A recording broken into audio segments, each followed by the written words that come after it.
Morning, everyone, and welcome to our webinar. We're going to give people a few more seconds as they funnel in, and we'll begin shortly. But in the meantime, we've got Felipe online. Hello, Felipe. How are you going? Hi, Jane. Thank you so much for inviting me today to be here. Just drinking my coffee. As usual, what about you, mate? Actually, I forgot my coffee. I need to, well, it's a bit too late. The webinar has already started, so I'll just have to go coffeeless today. But yeah, thanks for reminding me. You could have told me at the start. Sorry about that. Yeah, maybe next time. Yeah, no dramas, no dramas. Yeah, I think my dog is no, he's all good. So we might have a surprise visitor today, Felipe. So don't be shocked if you see a dog. Speaking of dogs, you've got a dog. What's your dog's name? Snow, is it? It's Snow, and I hope he won't bark while we are presenting, but in case you guys hear him, be aware that he's a lovely dog. Awesome. All right. Well, I think we've got enough people now. So hello again, everyone, and welcome. Before we get started, I'd like to just quickly review a couple of housekeeping items. The main one that I want to get out today is that we welcome your questions. So please use the Q&A button. It should be located at the bottom of your screen if you want to ask questions. And remember, you can ask them at any time during the webinar. So don't feel like you have to wait around till the end.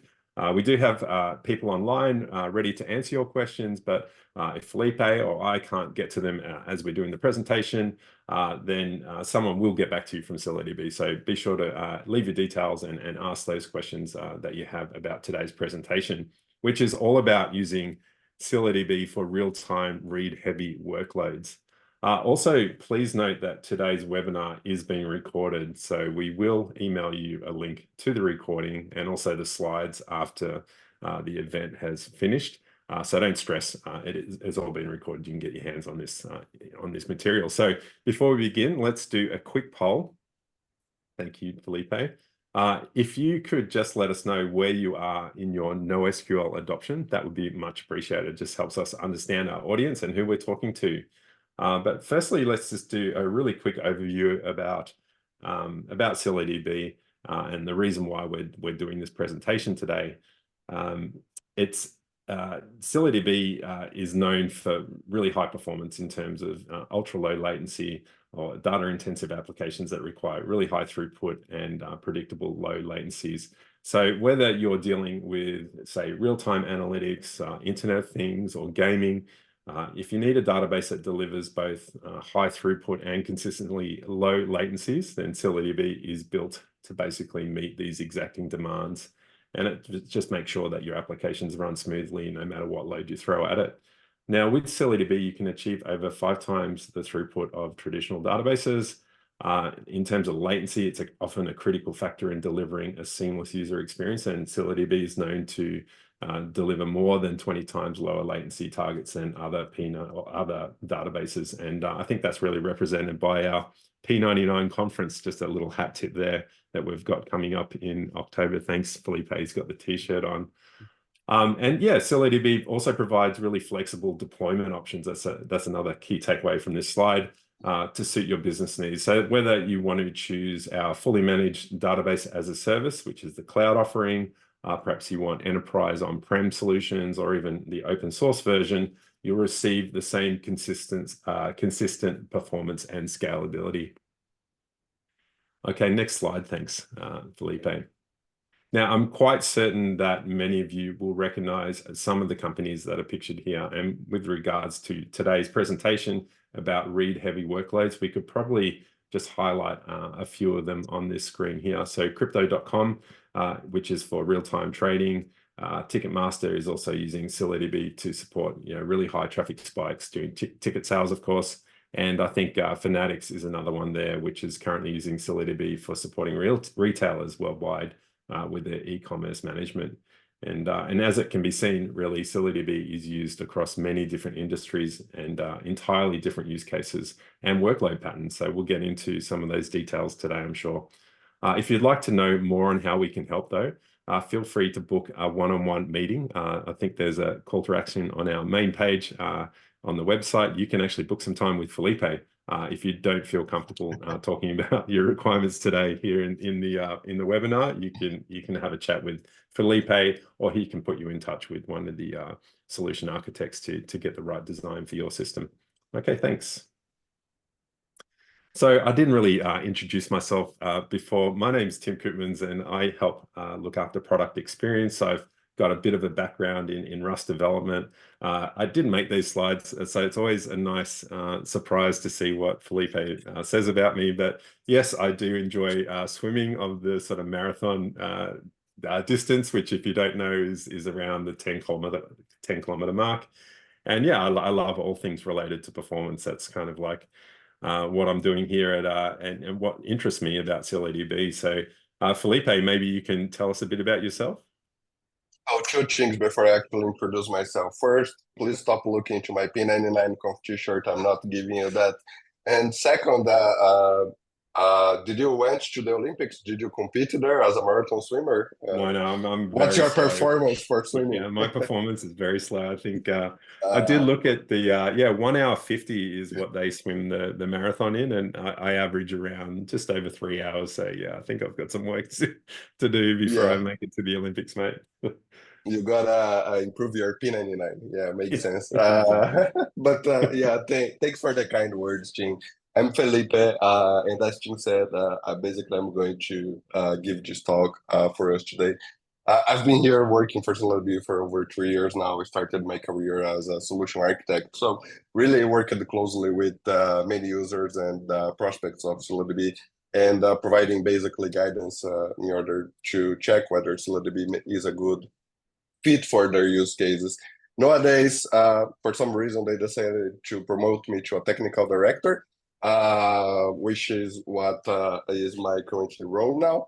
And as Tim said earlier, if you'd like to discuss one-on-one about your use case in private, feel free to reach out to me.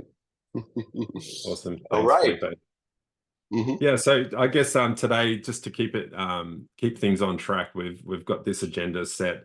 What we're going to do is just first characterize read-heavy workloads. We'll get into that, look at some of the challenges and trade-offs, and then Felipe is going to do some demonstrations, live demonstrations, of course, just to prove some of this stuff out, and we'll sort of wrap up with some best practices and success stories.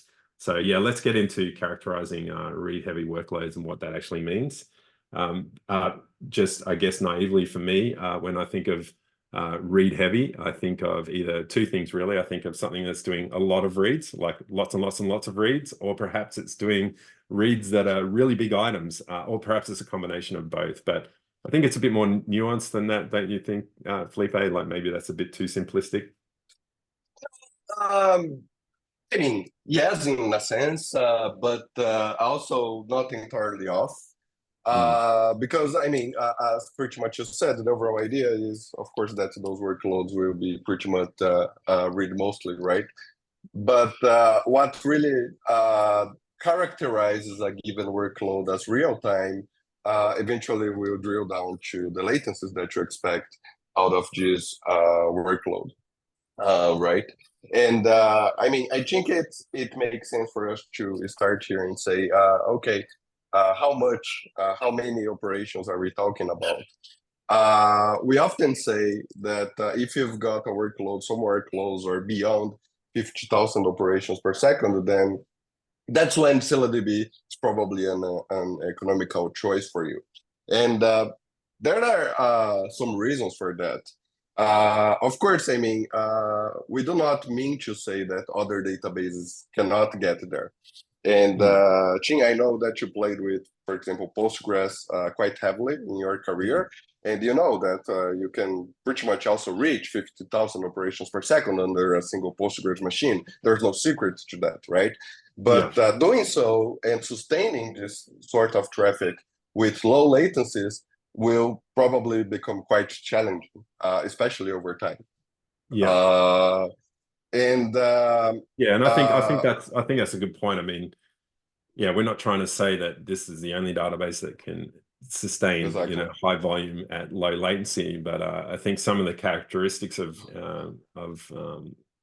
Scylla, at least, is like reducing those long tail latencies, or eliminating those nasty surprises at the other end of the bell curve, basically. So yeah. Exactly. And even then, I mean, some databases, for example, even Postgres, if you add more hardware to it, eventually your latencies is going to improve, right? You can always throw more money to a database, but what eventually you may reach that tipping point where, you know, you find yourself in a situation where you are spending a lot with very little benefits, and you keep fighting your latency and throwing more money to your database. Yeah, Right? I think that's a cue to the next slide, actually, because you know, when we start to think about the different use cases for ScyllaDB, I'd say a common thing or common theme for all of the customers is that they've already tried to squeeze the most out of their existing database architecture. Let's say we'll continue on the Postgres theme. You know, they've already wrung every last drop of performance, and you know, they're at that sort of tipping point of they need to go bigger in terms of scale. They need to handle, you know, sustain high throughput and keep a lid on latency. And so that's where, you know, I guess customers start turning to other solutions like ScyllaDB. So that's probably something that we you know, would like to cover today, I guess. Yeah, no, of course. So this is the next slide you asked for. So yeah, this is pretty much a listing I did. And of course, it's a non-exhaustive list of use cases that tend to get very heavy. And I mean, we don't need to walk through all of them, but you will agree with me, for example, social networks. They are very read intensive because we can easily imagine that most users will browse through their feeds and their timelines rather than actually engaging or posting new content, right? So social networks are inherently read heavy sort of use case. Product catalogs is another one where I mean, just go to any shopping website and you will see that they will provide you a long listing of products for you to browse to. And eventually you may get interested in this product and you want to get more details about it. And all this information should load quickly to the end user, right? Otherwise, he will simply drop your website and switch to another task. And this is not what you want. Yeah. Makes sense, Jim?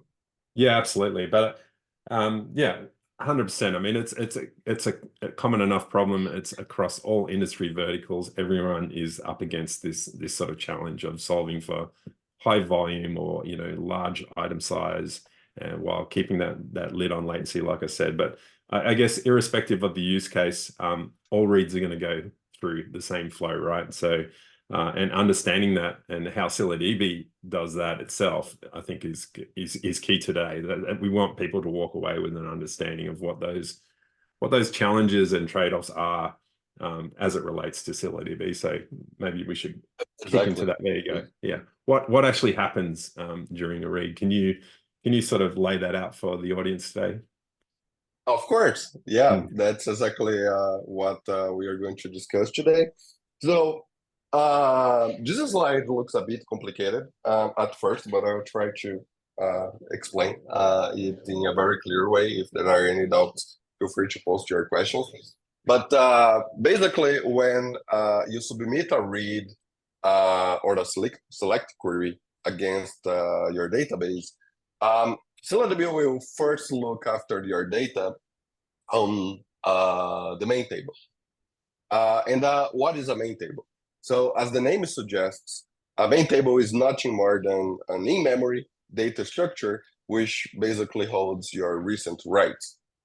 In addition to that, in addition to looking after your data into the main tables, the database will also look whether data exists in the ScyllaDB cache, which is represented as this purple rectangle over here. And now you may wonder why does that happen, right? And in order for us to understand why we needed to look into those two places, I needed to provide you an explanation. As strange as it might seem, it is possible for you to write data with out-of-order timestamps to databases like ScyllaDB. And this may be necessary when, for example, and we do have customers using ScyllaDB in production to support use case like that. Zillow is an example. When your application consumes data from a producer which does not order rights, right? Therefore, to prevent overwriting recent data with older data, ScyllaDB allows a client to manipulate timestamps as they consume data from their downstream services. And because of that, the data in the main tables may actually be outdated. And due to that, we'll also look after whether this data also exists in the cache. And if data also exists in the cache, what we will do is basically we will reconcile the data, meaning that the latest write wins. And when I say latest write, it's basically the write with the highest timestamp, all right? So this is why ScyllaDB needs to look into both the cache and in the main tables at first. However, if the data that you're looking after does not exist in the cache, then there are two things which might happen. First, we may have entries on disk, which is represented by those SS tables here in green, or there may be no entries on disk, meaning that the data that you are looking for is a very recent write and exists only in the main table, right? Make sense? Yep, you've got me so far. Yep. Okay, so when data exists on disk, then we have no choice, but we needed to read the data from disks. And as we do, we are going to populate the cache with this data which your application is basically requesting, your application is basically after. Okay, and if the data does not exist on disk, then what we are going to place in the cache is basically a marker saying that there is no data in disk. So if a future read comes over and we no longer need to do a round trip to disk in order to determine whether the data is there or not. All right. As I said, a main table is basically just in-memory data structure, and eventually just data structure gets full and it needs to get flushed to disk. And this is what generates an SS table. But another process that also happens when main table flush occurs is basically what we call a cache merge. So basically all the data that's present in this in-memory data structure gets merged into your cache. And from there, your cache will always hold the latest on-disk representation of your data, right? So this is a very long explanation on how the ScyllaDB read path works, Tim. I needed that explanation, but just so if I could sum up just in my own layman's terms, a read is always going to check the cache first, and if there's main table and cache, those two things. Oh, it checks both mem table and the cache. So okay, so they're equal. All right, so I didn't understand that part. So mem table and or cache, and if there's a miss, it's obviously going to go to disk and populate the cache. And then I guess the other thing that you said, as the writes, we're not really talking about the write path today, but as the writes are coming in, I assume that they're going through the mem table as well and periodically flush to disk, plus that additional process of just making everything sure that everything's synced up both ways, like in terms of the cache and the mem table, so that you're always looking at the latest information. Is that about right? Exactly. This is what this merge process is done. Got it. Just to provide you, to explain to you again why we needed to read from both main table and cache. It happens because the main table may not hold the latest data. And typically it does, but it's not always, given the explanation I gave earlier that Scylla is a database which allows clients to manipulate a write timestamp. Got it. Got it. And all handled by the client, of course. So the driver is, it's not like you have to know what to talk to. It's the, it's all wrapped up in the client's driver. Yeah, correct. Yeah, cool. All right. All right. So this is basically the explanation of how the read path works. And given that explanation, Ching, unsurprisingly, we can reach the conclusion that ScyllaDB has a cache, right? And those reads from cache will always be more efficient than going to disk, right? Well, this happens with any database out there. And this happens, of course, because reading data from memory has pretty much an unlimited fat ceiling. So the more data you can read from cache, it's always the better.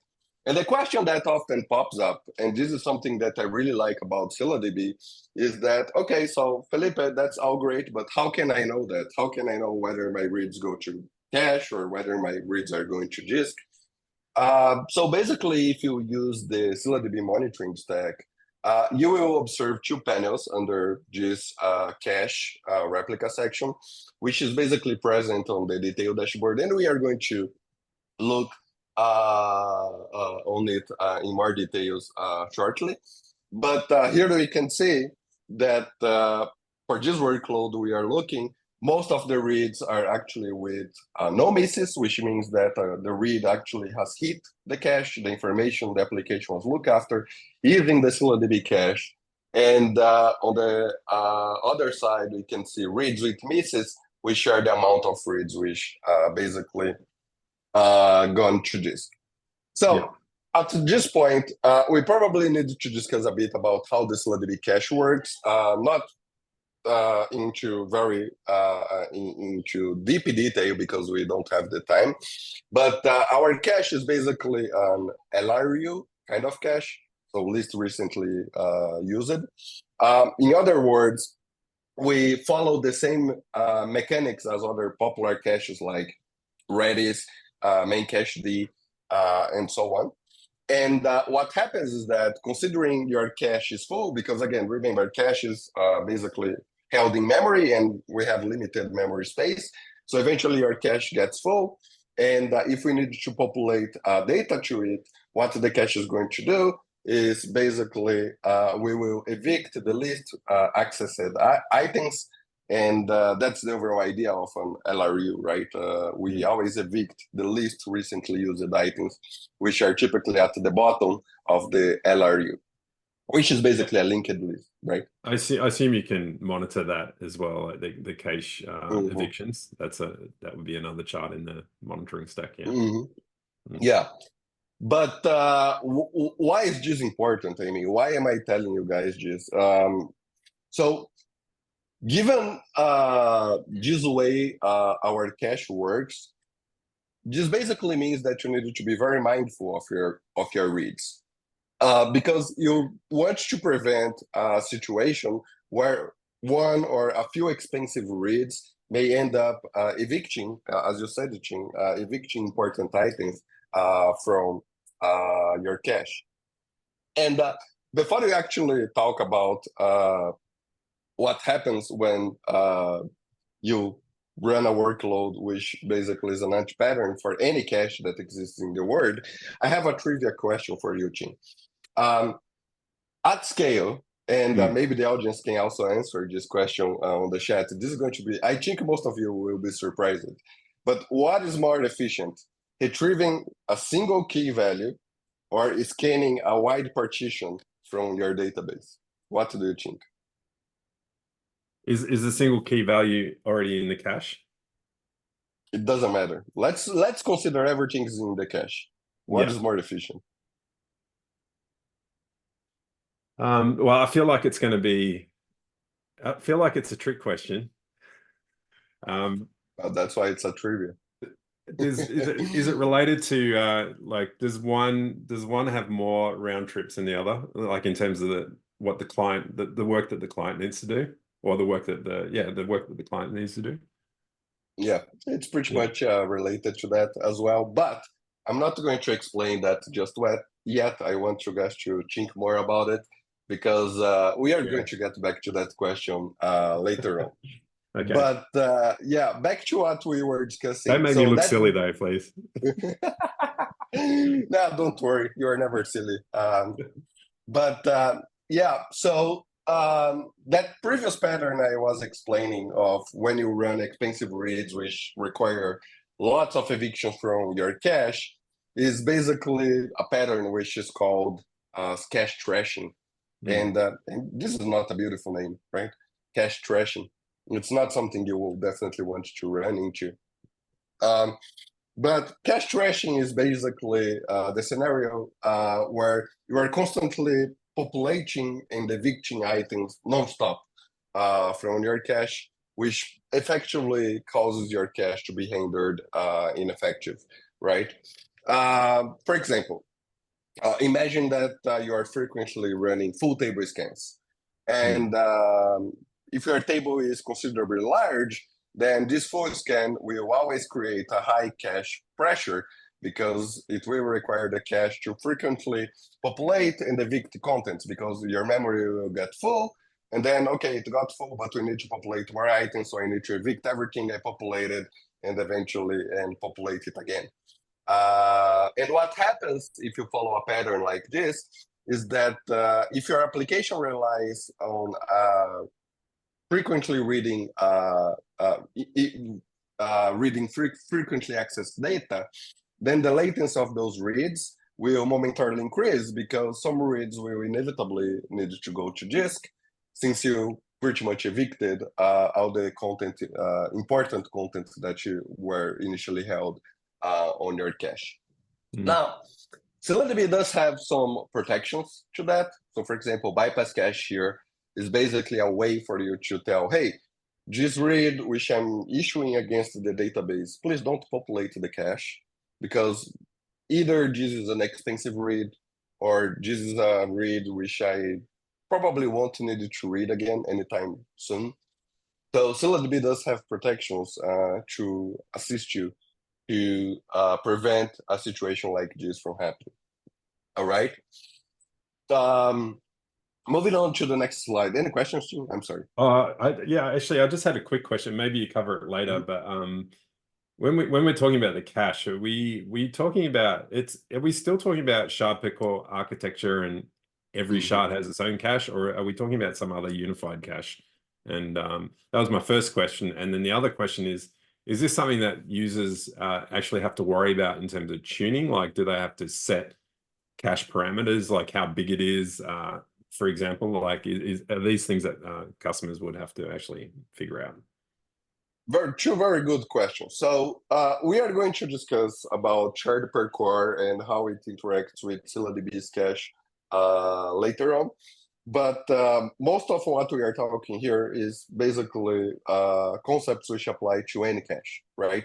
Remember when I said ScyllaDB's cache is an LRU, which is also the same algorithm used by Reds and MainCacheD. So those very same set of problems also applies to other types of caches. And your second question was whether they need to tune something. So no, when ScyllaDB is first installed and it first starts on your server, what it will do basically is it will get a large portion of your server memory. If I recall correctly, it's 93% or something like that. And it will allocate most of this memory just to be used as a cache. Yeah. And ScyllaDB will manage its cache on its own. All right? Yeah. Good. Cool. All right. Thanks. No problem. So, Ching, another thing I want to discuss here is basically paging. So, you know what paging is, right? So, whenever you read data from a database, and this is, again, not just ScyllaDB, but any database, this read will typically incur some degree of paging. And the thing about paging is that it's a great thing because paging exists in order to protect the database from running out of memory, right? With regards to paging, though, what people need to know is that they should always be mindful of the page size that they choose when they are reading data from their databases. because this can also easily impact their end-to-end latencies. So, for example, if we look on this slide here, we can see that we have a quorum request being sent by a client against the database, right? It means that since this is a quorum request, the coordinator node, or the node which received that request, needs to contact at least 2 replicas, and those 2 replicas need to respond back so that this request is considered successful. So far, so good. I mean, this is the basic of how a quorum works, right? What happens internally in the database is that each replica that is contacted will basically populate 1 page worth of results, and then they will send it back to the coordinator node, and then the coordinator node is going to send this page back to your client.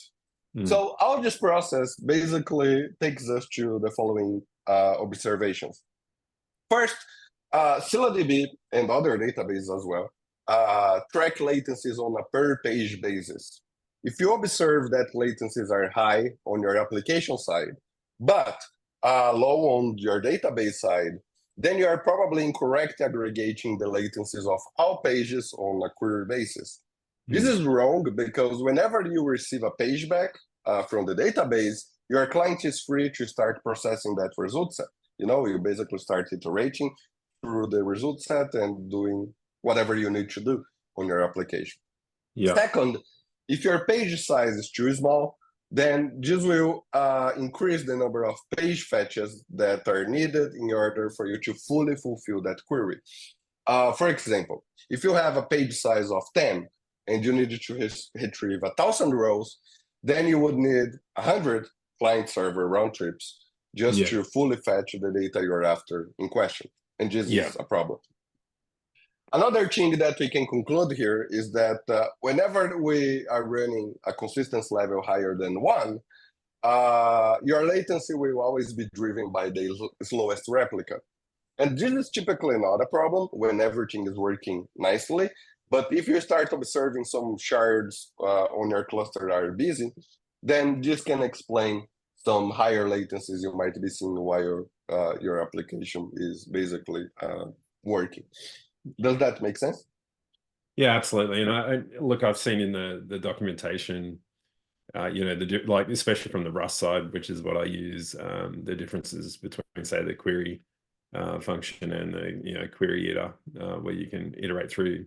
I guess query is basically non-paged, and query editor or execute editor is sort of like the page equivalent. And I think the other thing that's implied here that I don't know if you actually said, but this is configurable as well. Like the page sizes are configurable from the client side, right? Like we can control how big those pages are. Yeah, precisely. So you can on sort how of large, tune it to your app. Yeah.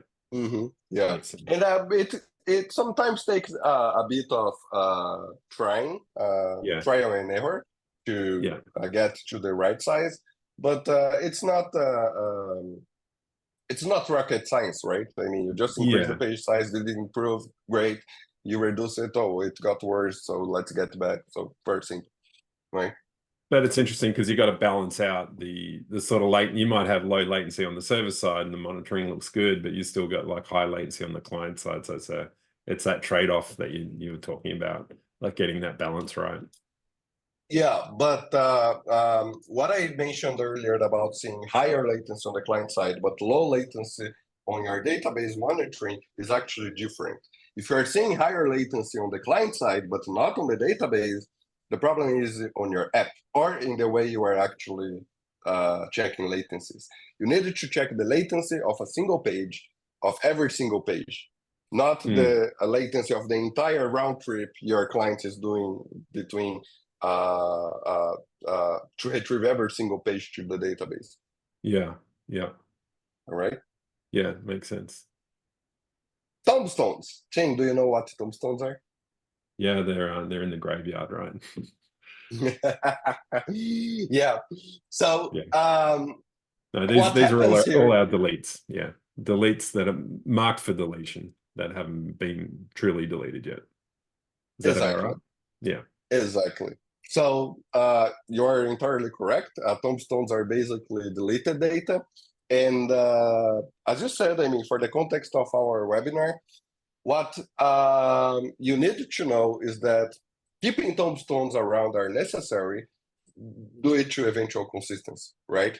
Because the database needs to ensure that a given deletion, a given data you deleted at a given point in time, will eventually get propagated to all replicas. And why do we need to do that? It's basically to avoid a situation which is known as data resurrection, right? Yeah.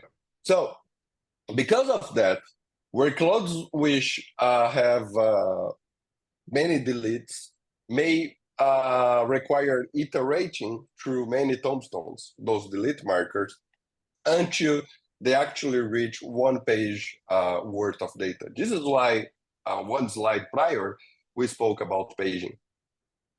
So if your database happens to scan through a large tombstone run, this is how we call it when you have many deletes on your read path, then this may considerably affect your latencies.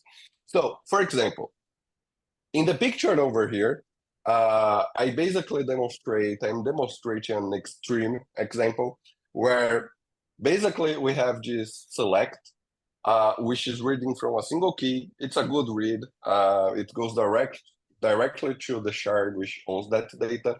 But this query returns a single row, and surprisingly enough, this query takes over 6 seconds. And then you say, oh, how come? I mean, a single row took 6 seconds in order to be processed. So what's happening here is that basically, if you see the tracing data here, we can see that this read needed to scan over 10 million range tombstones. And if you stop and think, I mean, oh, come on. I asked for basically this read of mine needed to scan through 10 million dead rows and completed in 6 seconds. That was fast. But of course, it's not fast for your application. So is the answer just to get rid of the tombstones, like compaction, I guess? Exactly. Yeah. So when you have a delete heavy use case and you start seeing your reads being affecting your latencies, you typically will tune compactions, or you may optimize your reads, your access patterns to scan through less tombstones, and in that way improve your latencies. But either way, what use cases are like this, would you say, typically, that have like high deletes? queues. Yeah. Queue-like type of use cases. They are the most famous one because they insert data and then they read, and right after they process that data, they delete, and then they go insert another chain. So yeah, typically queue-like kinds of use cases are generally prone to that problem. There are ways to circumvent that, but that would probably be another webinar. That's another webinar. I'll talk to you. Yeah. Yeah. It sounds complicated, but it's good to be. It's not. It's very simple once you understand. And basically, if you imagine this is the problem you're facing, simply trace and you will see like here, oh, I'm reading through too many tombstones. So that's why my latency is high. Yeah. And then we will start implementing ways to evict those tombstones faster. All right. And that's probably a good thing to advertise there, just the ability that you can do that tracing. I'm not sure if everyone realizes that. So yeah. And it's very simple, right? You simply try the query and you'll see what happens. So it's the equivalent of the explain in a way, but it's like actual runtime. Yeah. Yeah, exactly. Super cool. And I mean, thus far, Tim, we have been talking about some of the challenges some people often face, not only with ScyllaDB, but as we spoke in other databases as well. And now we get to that real-time workload, so we can see how ScyllaDB actually performs at scale. Let's see how it actually performs under really heavy read traffic.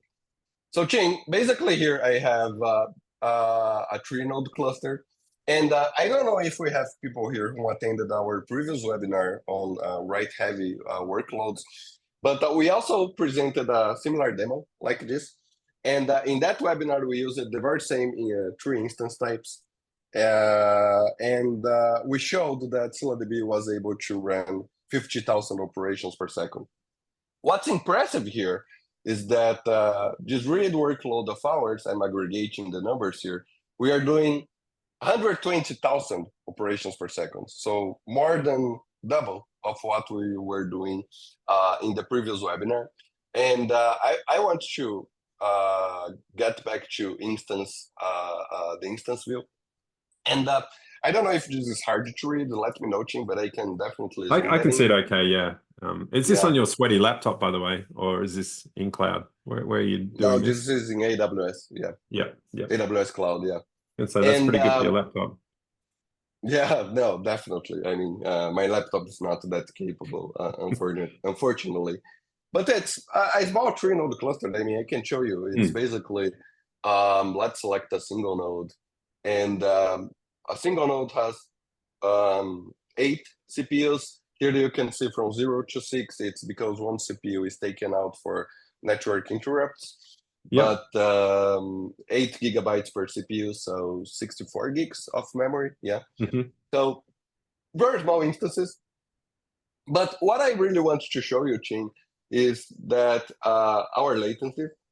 So you can see here that our latencies, for most of the time, they are single-digit milliseconds, right?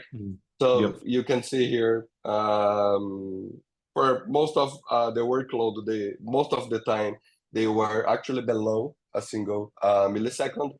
And then something happened here where they increased it a bit, but then, I mean, you can pretty much tell, I mean, oh, they increased it. They are now 1.2 milliseconds. Come on. That's basically super fast. Still, we can probably see why they increased it. It's probably due to our compactions running. And you can see that this is definitely a really heavy workload, right? So you can see here in the replica side that we are reading much more than we are writing to each node. And the ratio here, just so you know, is basically, it is 9 reads for 1 write, okay? So 9 to 1. You may wonder, okay, Felipe, how is this latency so great? I mean, want it or not, you can say that we are sort of cheating here, because if I scroll down to the cache replica section, you can see that pretty much our reads are with no misses. Yeah, straight from the cache, right? So, it's always from the cache, And because of that, I mean, as I said, the cache memory fetch ceiling is pretty much unlimited. So you can scale that workload much further. I mean, we probably should be able to get even double the throughput we are seeing here. But is there any reason for why each petition has slightly different amount of reads per second? Is that an artifact of tablets or what's? Yeah, no, that's a good question. And yes, this is due to tablets. We are going to host a tablets webinar. Okay, sorry, good segue. In the foreseeable future. But I mean, if we start talking about every single ScyllaDB feature out here, I mean, we are never going to end this webinar. Sorry, it just grabbed my attention. So. It's a good call out though. Yeah, so we are using also tablets for this workload. Thanks for calling that out. And so we are reading everything from cache, and then you say, of course the latency is low, Felipe. But actually, what I want to do next, Tim, is I want let's run a few exercises, because we can see that our cache is hot, right? So we are always reading from cache. And first, what I want to demonstrate is, okay, so what happens if one of our nodes go down, right? This should be an interesting test. So here we have the workload running, and what I'm going to do is basically I'm going to switch to one of our nodes, which is running Scylla, and I'm going to stop the Scylla service. And just this, of course, going to take a while because we are stopping the database. We can check the logs while this is happening. So you can see here that shutdown is complete. ScyllaDB is now releasing the memory back to the operating system. And in the meantime, let's see what happens under our monitoring. So first thing that happens, this node which we just shut off, it's going to, of course, stop reading, right? This node is no longer being serving requests, it's down. And look what happens to the other nodes in our cluster. The system automatically starts balancing the load so that those other nodes which are already present, which remained in our system, are now serving much more traffic. And if we look into the latency, let me actually get back just to the 5 minutes. If we look into the latency, yeah, we had a small spike because, of course, that node went down. But look at this. Pretty much no harm, right? We shut down one node and the latency is pretty much intact, even with one node down. If we go above, if we go back to see what happens to our operations, look, the system automatically balances itself, and the number of operations we are running is the same, 120,000 operations per second.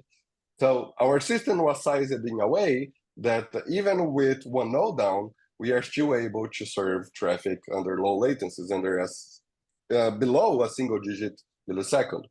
Right, so this was the first test I wanted to run. The next one is, okay, that's great. Let's bring that node back. And why are we going to do that? Because now this node is going to get back with a cold cache. So what will happen? I mean, this node will get back to the cluster, and the database will start. It will basically start serving traffic, right? Serving requests. There'll be some misses, and then I guess it's got to pick it up from disk, and therefore a bit of a spike in latency. Exactly. Temporary spike in latency, I guess. Exactly. So if you guys run a cache, any cache, and you eventually, for whatever reason, you flush the cache, or you restart it to install a new version, or it goes down for maintenance, whatever, what happens typically is that your latency gets higher until your cache gets hot, right? Because you will basically incur lots of cache misses and so on. So let's see what happens here. Here you can see these horizontal red line saying that, oh, a node was started. And what we are seeing is that this node, which we just restarted, it initially starts serving less traffic than the others, but everything happens very quickly, Tim. And eventually, this node will basically get part on the cluster. And this cache, its cache will get populated, and the latencies will eventually, not the latencies, I'm sorry, the number of requests that are routed to this node are eventually going to converge in a way that the database, effectively your cache will get warmed up, right? What we are seeing here is that, of course, this node, which we started, is now reading with misses, so it's reading data from disk. But what I want you to pay attention to is look at the number of reads this node is actually serving. It's 5,000 reads only. It's kind of low, It's kind of low. And I want to call your attention to one specific panel, which is this one called reciprocal miss rate, HWLB. And we can see that the node we started is actually at the bottom of this panel. And I mean, I'm going to explain what this panel means in a few slides. But what I want you to know at this point is that ScyllaDB is basically balancing your requests because it knows exactly how the cache is populated on your nodes, and given that it knows how to efficiently route requests to your nodes. All right. So, of course, I mean, our latencies were still low, and the node which was started has slightly higher latencies. One thing that we can do, but I don't know if we have the time, maybe we can try to show it super quick, would be, okay, so what happens if we try to read exclusively from disk, right? So I basically have started my loader just to read data from disk. And you can say pretty much from here, from the loader, that our P99 considerably increased already, right? Because now our workload is always reading from disk, so we are always missing data. Yeah, and makes of sense. course, this requires much more work from the database perspective. And of course, our latencies increase. So it will take a while for those metrics to populate, but you kind of get the gist of it, right? So eventually we can see already that the read with misses start to climb up. And what's more important is, of course, we don't get to the same level of throughput we've got. Look at this drop from when compared to when we were reading only from the cache, right? Does this make sense, Tim? Yeah, absolutely. I mean, yeah, it's you got to prime the cache, right? Like, and but I think you were insinuating that there's some logic there as well about like it's not just absorbing all the reads equally. Like there's obviously some coordination there. Exactly. So it doesn't just flood the new node with hits or with misses. Yep. So this is what I have to show. And shall we talk now about best practices? Yeah, I think we've got about 10 minutes to sort of wrap it up. So yeah, and yeah, please keep asking questions in chat. I know we've just sort of been freestyling. So yeah, feel free to ask questions. I'm asking all the questions. Yeah. So this is one slide that we can pretty much walk through real quick, because it's basically back to the questions you already asked. Remember when I said that, yeah, so you asked about chart per core. So what you need to know, Ching, is that ScyllaDB's cache, basically, your server's memory is split on the number, on a per CPU basis, right? On a per shard basis, which means that basically each shard or each CPU that you run on your cluster has its own cache or main table or SS tables in a shared notching approach. Why we do that? Pretty much in order to improve performance, right? So we already know that ScyllaDB cache is LRU. We learned about bypass cache and so forth. So we can simply skip that slide. SS table index caching. This is an interesting feature that is also exclusive to ScyllaDB. So as we have seen, reads from disk, they can get quite expensive, right? We saw the drop in throughput and the latency increase that it incurred. So if you have a workload which needs to, which frequently reads from cold data, you can benefit from SS table index caching because this feature effectively reduce the disk I/O costs by 3x. So index caching, similarly as our cache, is also populated on access and it gets evicted on demand. And if you have such a workload which requires reading mostly from disks, then you can even increase the size of disk cache to benefit from it even further. So this is tunable. You can tune what's the percentage of your cache you want to dedicate for this index caching, right? Workload prioritization. So remember, during the beginning of our talk, we discussed that competing workloads may pose a problem to read latencies. And workload prioritization is effectively a ScyllaDB feature which prevents that from happening.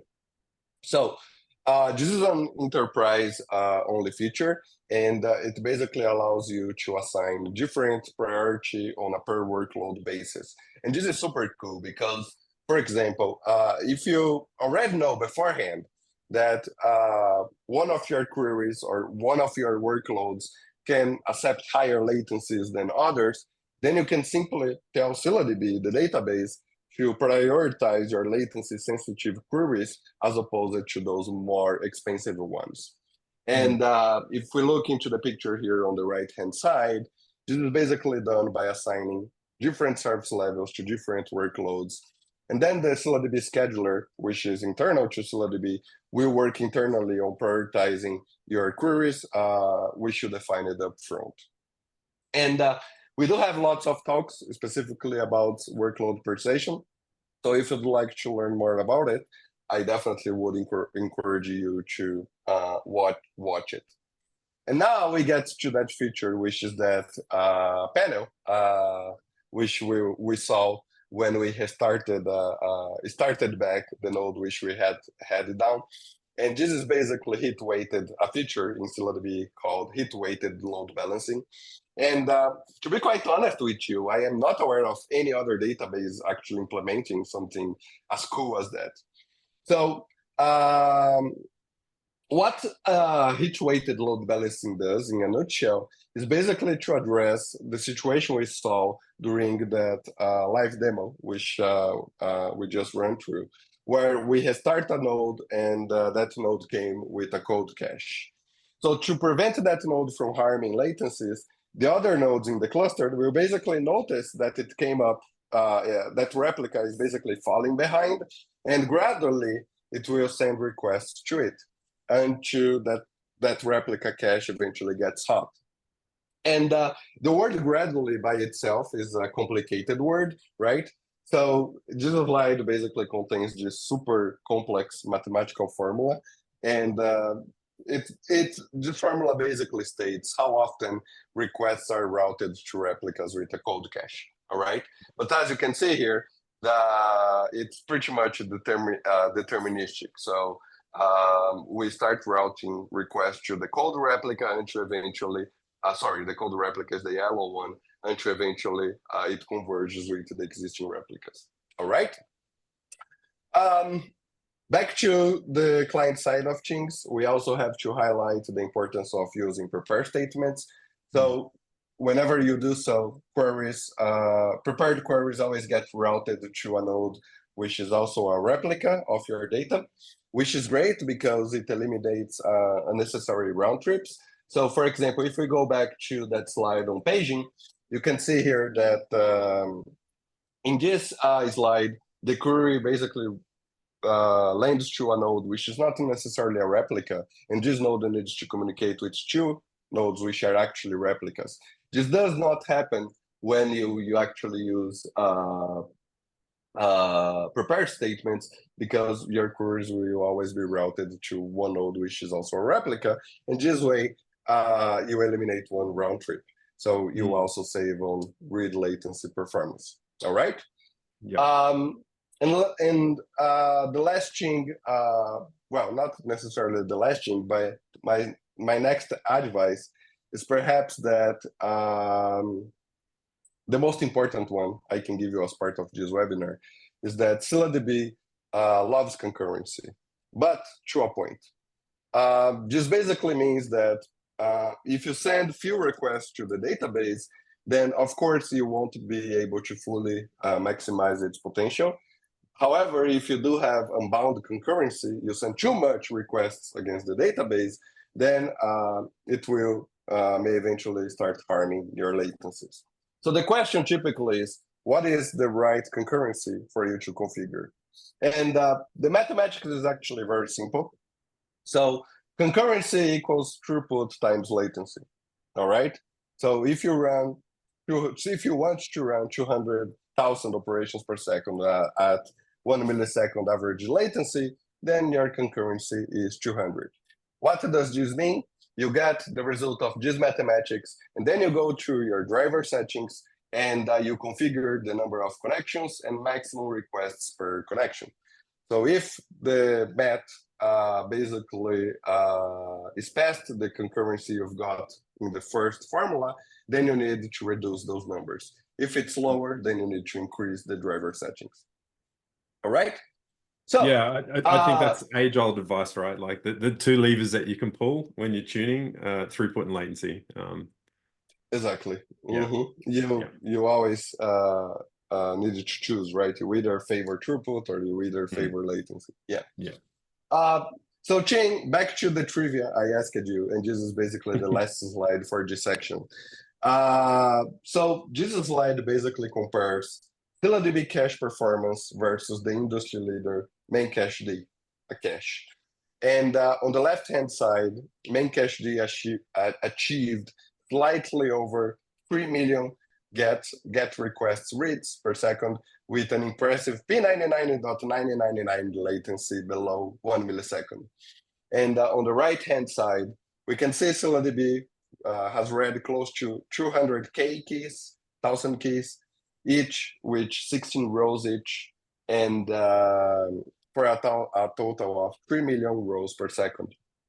And P99 on ScyllaDB also remained consistently below 1 millisecond for the entire run here.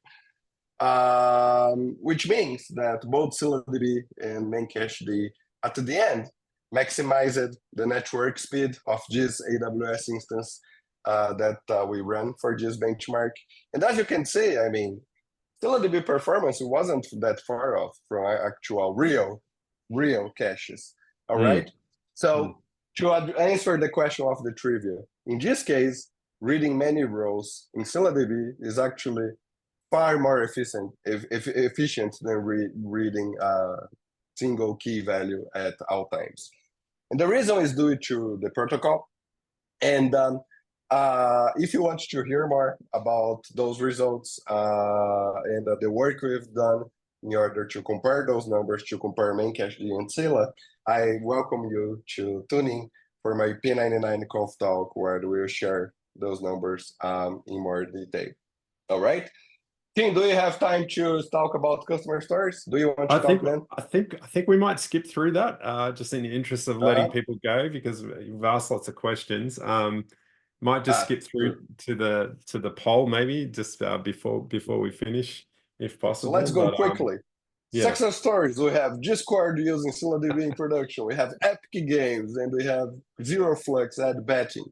So super companies using ScyllaDB. And now back to you. You could definitely read up about that in the slide deck that we'll send out, and also attend P99 conference this year, because there's heaps of presentations on this topic in general, so from different companies and different people out there. So one last poll today: if you could just let us know how much data you currently have under management with your database. This one's really interesting to us because it sort of helps us gauge what people are managing out there. And I think, and that pretty much brings us to the end of today's presentation. So thank you everyone. Before we start with the Q&A, we've also left some resources for you to continue learning about ScyllaDB and how to optimize performance. And if you haven't done so already, then please visit our blog at ScyllaDB.com to learn more about our technology and cutting edge new features. But once again, thank you from Felipe and I for your attendance today. It's been great delivering this presentation. Thank you, Ching. Glad to be here. Yeah.